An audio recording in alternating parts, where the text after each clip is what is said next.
Eh bien, bonjour à toutes et à tous les amis, en ce dimanche, comme d'habitude, vidéo pour parler du tournoi Raid hebdomadaire à venir. Voyons ce qu'il nous réserve. Donc là, on est sur un tournoi booster de bonus, avec toutes les couleurs autorisées, 3 étoiles. Oula, ok, donc ça va faire beaucoup de choix. Qu'est-ce qu'on peut se dire sur les tournois de bonus? C'est que chaque bonus ajoute un multiplicateur d'attaque.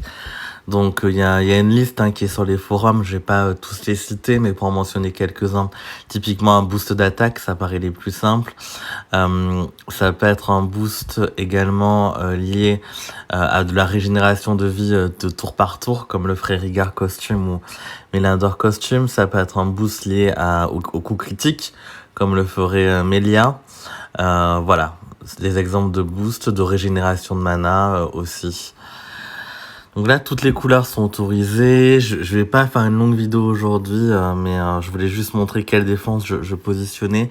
Là, je vais avoir moins de temps aujourd'hui. Donc là, les choix un petit peu instinctifs qui me viennent, ce serait Grève-le. Est-ce que je peux le limite breaker? Bah oui, allons-y. Donc ce serait Grève-le du coup. En tank. Lui, il est très bien. Il va booster 30% d'attaque pendant 4 tours pour tous les alliés. Un autre très bon héros, je trouve, sur ce type de tournoi, ça va être Hawkmoon Costume. Où est-elle? Elle doit être un peu plus haut. Hawkmoon Costume. Qui va être très intéressante. Elle donne 2 boosts avec la récupération des PV au tour par tour et les 30% d'attaque. Vous avez ensuite des héros qui vont faire des boosts d'attaque sur eux et les héros à proximité. Donc Skrekok est très intéressant aussi, avec un boost d'attaque de 45% et une augmentation supplémentaire de 20% à chaque fois qu'ils sont touchés. Un héros clé sur les boosters de bonus, je trouve, c'est Melia. Clairement, là, je me pose pas trop de questions. Elle va être dans ma composition. Beauchamp peut être... moi, j'aime beaucoup Beauchamp, pas que pour la ruée, parce que là, il donne un bonus aussi de génération de mana qui est assez intéressant. Donc, ça peut être une option. Vous avez aussi dans les héros qui donnent des bonus Candy, la nouvelle venue, avec un boost tour par tour. Les héros Slayer sont lents, certes, mais du coup ils vont se donner des bonus aussi. Donc c'est intéressant. Donc Noril notamment et Maeve, très intéressante. Vous avez aussi le partage de dégâts avec Gunnar, mais là attention parce que du coup Gunnar là il va être bien éventuellement aussi, mais il reste lent, mais il donne 2 boosts de bonus, donc avec le partage des dégâts et la défense boostée.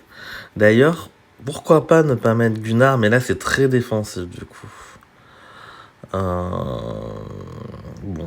Je vais rester sur Grève-le.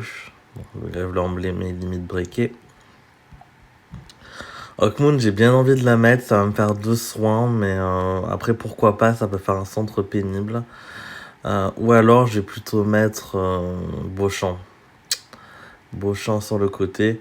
Il fait quand même des dégâts, même si c'est pas des dégâts incroyables, il est limite breaké. Là, il ne va pas donner de bonus, mais j'ai bien envie de mettre Poussin Junior pour les dégâts de ce côté-là. Et après, en dernière position, est-ce que je repars sur un héros qui donne des bonus ou est-ce que je mets un héros qui fait des dégâts tout simplement?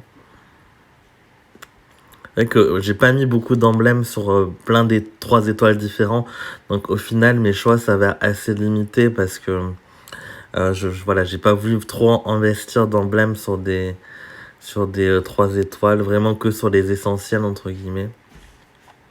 En violet je suis un peu léger, donc Balthazar me donne pas de bonus. J'ai Maïve mais qui va être lente. Ah oui, il y a les nouveaux de la tour magique aussi qui donnent des bonus. Un Cornel est intéressant. Dolgun aussi. Mais j'ai pas terminé de les monter. Donc, de toute façon, je faut que je mette un héros emblémé. Je vais pas partir sur un... Et qu'il y a Brienne Costume qui est pas mal aussi. Brienne normal.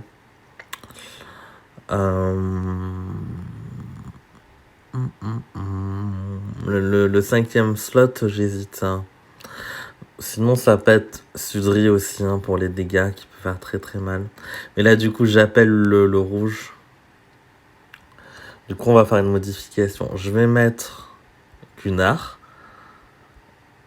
pour tendre un piège, entre guillemets, et appeler le vert.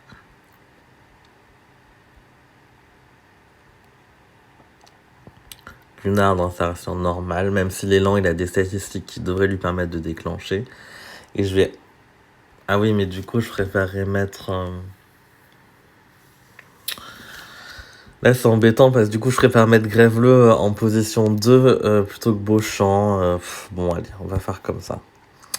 On va partir sur ça, les amis. Je vous souhaite une bonne semaine à toutes et à tous. N'hésitez pas, hein, si vous avez des interrogations sur les héros du mois. J'ai fait une vidéo très récemment. J'ai pas le même avis, je dirais, que Subarix. N'hésitez pas à aller voir la sienne aussi. Hein, toujours des vidéos de très bonne qualité. Je crois que Roswell a fait une vidéo sur les héros du mois aussi. Donc ça vous permet de réconcilier des points de vue différents. Après, rien ne remplace le fait de le tester. Donc si vous avez la chance de l'avoir, montez-le à 3,70 si vous avez un stock de lames cachées assez grand et que ça vous impacte pas trop. Et voilà, testez s'il est adapté à votre gameplay déjà. Et voilà, le tester à 3,70, c'est toujours une bonne solution. À très bientôt. À bientôt, merci.